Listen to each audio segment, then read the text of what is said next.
আপোনালোকে ডিছকাছ কৰিব কৰোণা কণ্ট্ৰাক্টৰ ওপৰত কেনেকৈ পদক্ষেপ গ্ৰহণ কৰিছে BTC চৰকাৰ? বৰ্তমান আজি আমি এটা VCO কৰিলোঁ আমাৰ 4খন ডিষ্ট্ৰিক্টৰ ডেপুটি কমিশ্যনাৰসকলৰ লগত, আৰু এতিয়া বিশেষকৈ 4খন জিলাৰ ভিতৰত ওদালগুৰি আৰু বাক্সা অলপ ৰেজিং চিটুৱেশ্যন, তাত বাঢ়ি আছে কেছেছটো, আৰু কোকৰাঝাৰ আৰু চিৰাং মানে যদিও বাঢ়ি আছে, এইটো এতিয়াও মানে ইমানখিনি এটা এলাৰ্মিং লেভেলত অহা নাই। তথাপিতো এতিয়া এইটো এটা ডাঙৰ হিউমেন ক্ৰাইচিছ হৈছে, আৰু বিভিন্ন ৰাজ্যবিলাকত যেনেকৈ ক্ৰাইচিছ আহিছে, আজি অসমত আমি সেইটো অহাটো বিচৰা নাই। সেইকাৰণে অসম চৰকাৰে মুখ্যমন্ত্ৰী ডাঙৰীয়াৰ নেতৃত্বত যেনেকৈ সকলো মুহূৰ্ততে কোভিড কণ্ট্ৰল কৰাৰ কাৰণে বা কোভিড মেনেজ কৰাৰ কাৰণে যেনেকৈ চেষ্টা কৰি আছে, আমিও যোৱাকালিৰ পৰা আমি এক্টিভলি কাম আৰম্ভ কৰিছোঁ বিশেষকৈ। আৰু এতিয়া আজি আমি যিটো গম পালোঁ, যথেষ্ট আমাৰ ইয়াত এতিয়াও আমি মোকাবিলা কৰিবৰ কাৰণে যিখিনি সুবিধা লাগে এইখিনি আছে।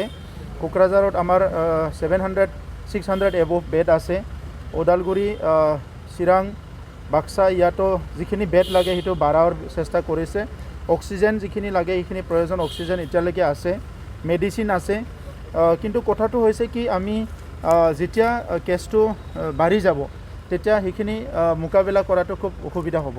সেইকাৰণে এতিয়া হৈছে কি এৱাৰনেছটো আহিব লাগিব, আৰু এৱাৰনেছটো অনাৰ কাৰণে প্ৰশাসনিকভাৱে যিটো ব্যৱস্থা বা গভৰ্ণমেণ্ট হিচাপে যিখিনি ব্যৱস্থা লোৱা হৈছে, মই পাব্লিককহে আহ্বান কৰিব বিচাৰিছোঁ যে এইটো যিটো হৈছে এইটো প্ৰিভেনশ্যনটো বেটাৰ দেন কিউৰ হ'ব, কাৰণ কিউৰটো খুব মানে এটা লেভেলত খুব ৰিস্কি হয়। তো সেইকাৰণে এতিয়া প্ৰিভেনশ্যন কৰাৰ কাৰণে আমাৰ যিহেতু আমাৰ হাততে আছে, আমি এৱাৰনেছটো কৰিব পাৰোঁ, ছ'চিয়েল ডিষ্টেঞ্চটো মেইনটেইন কৰিব পাৰোঁ, মাস্ক পিন্ধিব পাৰোঁ, এইবিলাক কাম কৰাটো ইমান অসুবিধা নহয়। আৰু যিখিনি গৰীব মানুহ আছে তেখেতসকলৰ কাৰণে মাস্কৰ ব্যৱস্থা কৰাৰ কাৰণে আমি চিন্তা চৰ্চা কৰিছোঁ, চেনিটাইজাৰৰ ব্যৱস্থা কৰাৰ কাৰণে আমি চিন্তা চৰ্চা কৰিছোঁ। গতিকে এইখিনি সময়ত মই সকলোকে আহ্বান কৰিছোঁ, আজি মানুহবিলাকে বিভিন্ন কাৰণত বজাৰ সমাৰত অফিচত আহিব লগা হয়, কিন্তু চবে মনত ৰাখিব কি কোভিড আছে ইয়াতে, কোভিডটো পাহৰি যাব নালাগে। কি কোভিড বুলি এটা যিটো প্ৰব্লেম আহিছে, যিটো পেণ্ডেমিক আহিছে, যিটো ক্ৰাইচিছ আহিছে, সেইটো যাতে মনত ৰাখি চলায়, য'তে যাওক ছ'চিয়েল ডিষ্টেঞ্চটো মেইনটেইন কৰিব লাগে, চেনিটাইজাৰ ইউজ কৰিব লাগে, আৰু পৰাপক্ষত যিমান পাৰে আমি যদি কোনো আমাৰ নেচেচাৰী বা ইম্পৰ্টেণ্ট নাই, কাম নাই, তেনেহ'লে আমি বাহিৰত অনাই বনাই ঘূৰি ফুৰি মানে এইটো নকৰাই ভাল, সেইটো মই আহ্বান কৰিছোঁ। আৰ্থিক সমস্যাৰ লগত মুখামুখি হ'বলগীয়া হৈছে নাগৰিকসকল, যিসকল দুখীয়া পৰিয়াল, ব্যৱস্থা ল'ব বিচাৰিছে? নিশ্চয় হ'ব। ইয়াৰ কাৰণে অসম চৰকাৰে অতি শীঘ্ৰে কিছুমান হয়তো পেকেজ ডিক্লেয়াৰ কৰিব।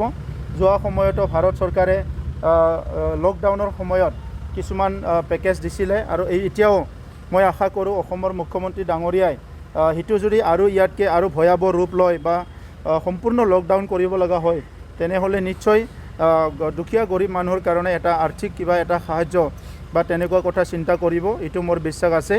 আমি কাউন্সিল হিচাপে আমাৰ লেভেলত আমাৰ বিভিন্ন সমস্যাবিলাক আমি চাই আছোঁ। ওদালগুৰিত যিটো তৰমুজ খেতি কৰিছিলে, খেতিয়কসকলৰ বহুত অসুবিধা হৈছে, সেইটো ছাপোৰ্ট কৰাৰ কাৰণে আমি চিন্তা কৰি আছোঁ।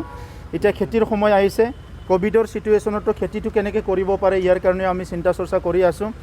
আৰু যিখিনি ষ্টুডেণ্ট আমাৰ ভাৰ্নিকুলাৰ মিডিয়ামৰ বিভিন্ন চেণ্ট্ৰেল স্কুল কিবা স্কুল সেইবিলাকত অনলাইন ক্লাছেছ হৈ আছে, কিন্তু য'ত অনলাইন ক্লাছ হোৱা নাই সেইখিনিতো আমি চিন্তা চৰ্চা কৰিছোঁ। আমাৰ ষ্টুডেণ্টবিলাকে যাতে ৰেগুলাৰলি নিজৰ ষ্টাডিজটো ৰাখিব পাৰে, ইয়াৰ কাৰণে কিছুমান ব্যৱস্থা কৰাৰ কাৰণে আমি চিন্তা চৰ্চা কৰিছোঁ। আৰু সম্পূৰ্ণভাৱে আমি এতিয়া কোভিডৰ যিটো চেলেঞ্জেছ সেইটো আমি ফেচ কৰিবলৈ প্ৰস্তুত হৈ আছোঁ।